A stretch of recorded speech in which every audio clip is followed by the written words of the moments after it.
Entonces, el origen de la vida, si bien es cierto, ha sido debate hasta el día de hoy, se dice que son teorías todavía porque no hay una comprobación certera ni desde el punto de vista creacionista ni desde el punto de vista evolutivo. No hay, evolucionista podría decir, ¿no? No hay un dato tan claro para decir, ¿no? La vida se originó de esta manera. Por lo tanto, hay teorías que han ido surgiendo de los tiempos antiguos. Vamos a ver algunas. ¿Ya? Yo creo que ya lo han conocido, pero de todas maneras es bueno hacer remarcación con algunos que tenemos. ¿No? En la parte superior vemos teorías de origen de la vida. Solamente esa vamos a trabajar. Entonces, en teorías acerca de la vida, podríamos ver temas como el creacionismo, o también conocido como el fijismo, así también lo conocen, ¿no?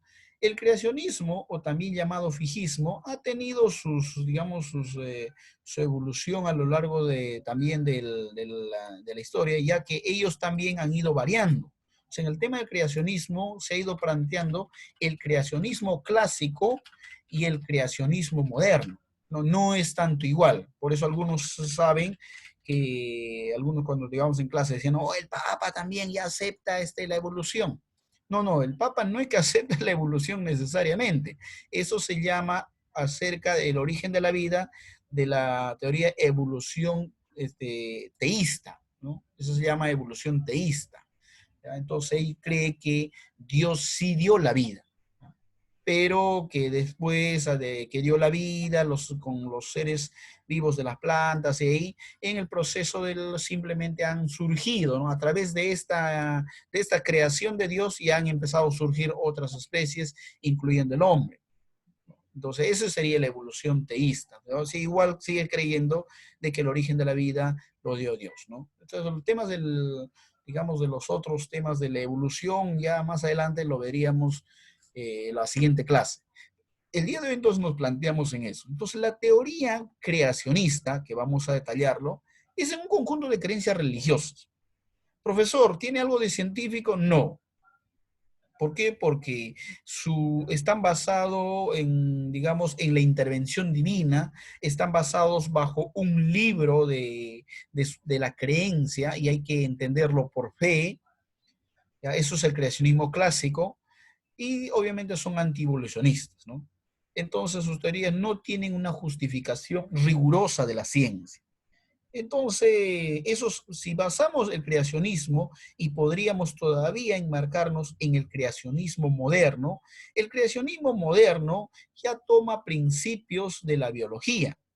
Recuerda que la biología pues, tiene ese siglo XIX, siglo XX, casi recién, ya como Mendel, podríamos Luis Pasteur, Carlos Linneo, o sea, personajes de los últimos años de la biología que han dado aportes, ¿no? Entonces, toma estos ciertos aportes, el creacionismo moderno, para hablar de un diseño inteligente. Entonces toma principios también algunos filosóficos para decir, no, mira, si hay una creación, debe haber un creador. Ya estoy citando textualmente a un teólogo llamado Tomás de Aquino, ¿no? Conocido como la Iglesia Católica como Santo Tomás. Entonces, este personaje y otros más a lo largo de los últimos años han generado una teoría del diseño inteligente. Entonces, el diseño inteligente trataron de plasmarlo de que hay un creador, ¿no? Por otro lado, ¿ya? Vamos a ver el tema, ¿ya? Ese sería un lado, y por otro lado estaríamos hablando acerca de la generación espontánea. Dentro de un momento voy a presentar otra diapositiva también, ¿no? Entonces dice, la generación espontánea, esta es una teoría que se da de los tiempos de Aristóteles, los tiempos de Platón, que es muy parecido con el idealismo. Entonces ellos plantean de que la creación de la vida, porque nosotros el día de hoy no es hablar toda la evolución, solamente es hablar el origen de la vida. Entonces, en el tema del origen de la vida, entonces la generación espontánea plantea de que de una materia inerte, finalmente se dio el origen de la vida.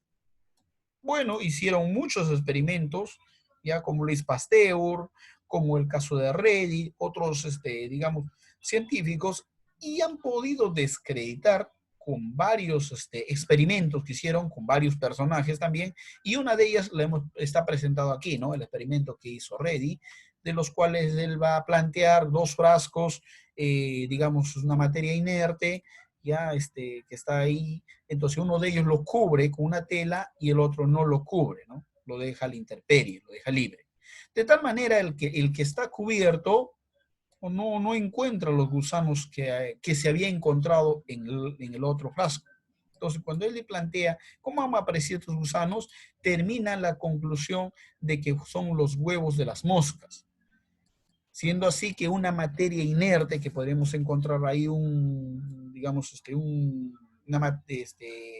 en descomposición, entonces no produce vida. Una materia inerte no produce vida. Entonces, ya los experimentos modernos han podido, digamos, desacreditar la generación espontánea.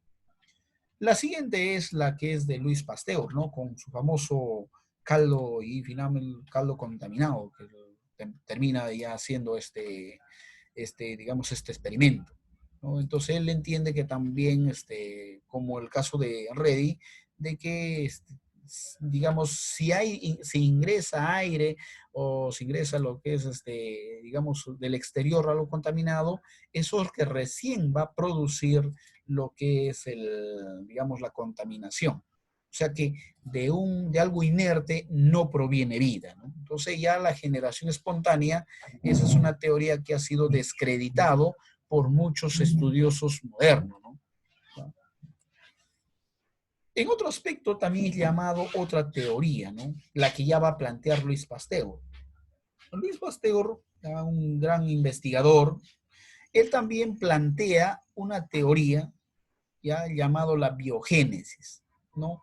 Ya la biogénesis, que la vida tiene un origen y de ese origen de la vida va a pasar a los siguientes, ¿no? Tener vida. Entonces quiere decir que si el ser humano, papá o mamá en este caso, un hombre y una mujer, entonces puedan originar vida, tal vez no una vida creada, como lo dirían al tema de la fe, sino que biológicamente aquí se entiende que hay un origen de la vida, ¿no? Para un nuevo ser vivo. Pero planteándonos de cómo se dio nuestros antepasados, regresar al antepasado, al primer ser humano o al primer ser vivo, entonces ahí estamos limitados todos. Aún Luis Pasteur también está limitado y él no logra explicar con claridad, ¿no? Ese origen, inicio de la vida. Él dice, ¿no? A través de una vida ya se puede originar otra vida. Pero ¿cómo se originó la primera vida? Y ahí es un pequeño inconveniente. Pero aún así, Luis Pasteur trata de, digamos, de contradecir la teoría de la abiogénesis o también trata de contradecir esa teoría antigua de la generación espontánea, ¿no? ¿Qué es la biogénesis y la generación espontánea? Ya que habla sin, ¿no? Sin, o sea que ya si la palabra bio tiene vida y género, ahí tiene la primera vida, la biogénesis sería sin un origen se ha logrado construir la primera vida, o sea, de lo inerte pasó a vida, ¿no? Entonces, esto, la verdad es, digamos, el punto principal que Luis Pasteur va a contradecir. Y él con sus experimentos ya demuestra que ya lo que estamos hablando de eso de las lavas, las moscas, todo lo demás, que finalmente la generación espontánea no es producto de lo que se ha dado del inerte a vida. ¿Ya? Entonces él termina prácticamente destruirlo o, digamos, descartar la teoría de la biogénesis o generación espontánea, pero aún así él tampoco logra explicar el primer origen de la vida. Por otro lado, hay otro personaje que esto él habla mucho más, tal vez no en la forma de hábitos o lugares como los animales estuvieron, y ahí podemos presentar, ¿no? Para no hacerlo tan complicado, podríamos presentarlo como las especies se fueron adaptando a ciertos lugares. Entonces le explica de que posiblemente no la jirafa no tenía ese cuello tan alargado como lo vemos el día de hoy, sino producto de querer, ¿no? Tener sus alimentos de tal manera y con ese esfuerzo se ha podido alargar, ¿no? Y finalmente hoy tenemos alargados y ya eso vemos que se generó digamos, información en su ADN y ya los siguientes que nacen ya nacen con ese cuello alargado. Entonces él dice, debe haber sido ese principio de adaptación. Eso es lo que generó. Por otro lado, hay otra teoría moderna, ya, digamos, una teoría mejorada a Darwin, y aunque Darwin no es una teoría acerca de hablar del origen de la vida, más es su teoría hablar acerca de la evolución, que es un poco diferente. Entonces, en el caso de Darwin y Gregorio Mendel, tratan de fusionar una teoría y sale el neodarwinismo, que va a explicar también la evolución, y en este caso particular queremos hablar acerca del origen de la vida. Entonces, él habla de una expresión genética, ¿no? De una expresión genética. ¿Ya? Y esta expresión genética, él trata de ver que se originó ya hace, digamos, millones de años que apareció. Pero de nuevo le devolveríamos la pregunta, ¿no? Al neodarwinismo. Y entonces, ¿cómo se dio o de dónde apareció esa primer vida? ¿No? Y vuelta llegamos a lo mismo que todas las teorías evolucionistas. No hay una premisa para poder establecer riguroso con datos científicos para decir, esta es la primera vida. O sea, la ciencia tampoco ha podido avalar ni al fijismo o creacionismo, no a esos que creen que la fe de Dios, ni tampoco a las posturas o teorías que se han ido presentando, ¿no? Como el darwinismo, o puede ser la biogénesis, generación espontánea, la opaspermia, que también ahorita vamos a ver, ¿no? Que dice que se originó la vida no en este lugar, sino se originó la vida en, digamos, se originó la vida allá en otros planetas. Y de otros planetas vino, digamos, la vida aquí a la Tierra, ¿no? La paspermia, que son, digamos, muchos postulados que se han dado, ¿no? Ya vamos a un recuento rápido, ya para ver lo que le estaba diciendo, ¿no? ¿Ya? El creacionismo, por un lado, con sus creencias religiosas, donde interviene, ¿no? Acerca de un Dios. Y ahí es el propósito divino. Muy bien, profesor, pero pasamos a las hipótesis. Muy bien, las hipótesis no avalan ni tampoco descreditan. No, no dicen, no, no, este está erróneo, ni tampoco dicen, no, esto está verdadero. No hay, la ciencia no ha podido ninguna de la forma de decirlo. Por eso es la razón que en estos últimos años tampoco hay ateos. Profesor, entonces, ¿qué está hablando? No, la gran mayoría en la actualidad son agnósticos. O sea que no rechazan a Dios, tampoco lo aceptan, ¿no? Entonces ese es el ateísmo del siglo XXI, ¿no? De pasarse. Ya ateos propios, ya muy poquísimo, ¿no? Ya para contar, la gran mayoría el día de hoy son agnósticos, ¿no? Entonces vuelvo a repetir, ¿por qué? Porque no hay un postulado para establecer que si de verdad se dio Dios, si yo soy cristiano y mi fe es cristiana, yo por fe acepto, pero con unos datos científicos, los datos científicos no quiere decir que lo rechaza, claro, no lo rechaza, pero tampoco lo acepta, porque no hay una medición también para decir, ¿no? Muy bien, la teoría fijista o la teoría, como la paspermia o como la teoría tal vez de la generación espontánea o otras teorías tal vez plasmados, que estas sí son las verdad. No, tal vez se acercan, sí, pero no hemos podido tal vez explicar a un 100% el origen de la vida de un modelo científico comprobado como ley. Pasado un poco rápido entonces, dice, ¿no? Un conjunto de creencias o pensamientos donde interviene un ente divino, ¿no? ¿Ya? Entonces, muy bien, vamos a ver un contraste rápido, por favor. Ya, creo que por aquí estaba, destacan antievolucionismo. Claro, ellos son antievolucionistas, obviamente, ¿ya? En contradicciones que podríamos nosotros ver, ¿no? Cuando Darwin propone su teoría de la evolución, ¿ya? Vemos acerca de ese surgimiento de contradicciones ya respecto a la teoría creacionista, ¿no? Y aparentemente en esos tiempos había, ¿no? Refuta algunos elementos que se habían dado, ¿no? La existencia de Dios. Pero ya en nuestros días hay todavía debates, pero eso lo vemos en otro tema, ¿no? Esos temas de los debates. Más bien vamos a ver este punto, ¿no? Las relaciones acerca del creacionismo clásico y el creacionismo antievolucionista o creacionismo, digamos, actual. Entonces, el creacionismo clásico era un acérrimo de la interpretación literal de la escritura, ¿ya? Y ellos decían, ¿no? Rechazamos acerca de muchos otros aspectos y rechazamos la evolución y muchos, digamos, casos que se dio. El creacionismo actual está dividido. El creacionismo actual no todos tienen el mismo, digamos, pensamiento, ya que está diverso. Pero uno de ellos, o por lo menos en el consenso de ellos, tratan de utilizar ya los estudios científicos. O sea, tratan de utilizar los estudios, digamos, de la biología, de los naturalistas, o sea, no, ya no son cegados a la ciencia, ¿no? A eso quisiéramos aclarar, ¿no? Por eso hablan del diseño inteligente. Ahí podemos ver, ¿no?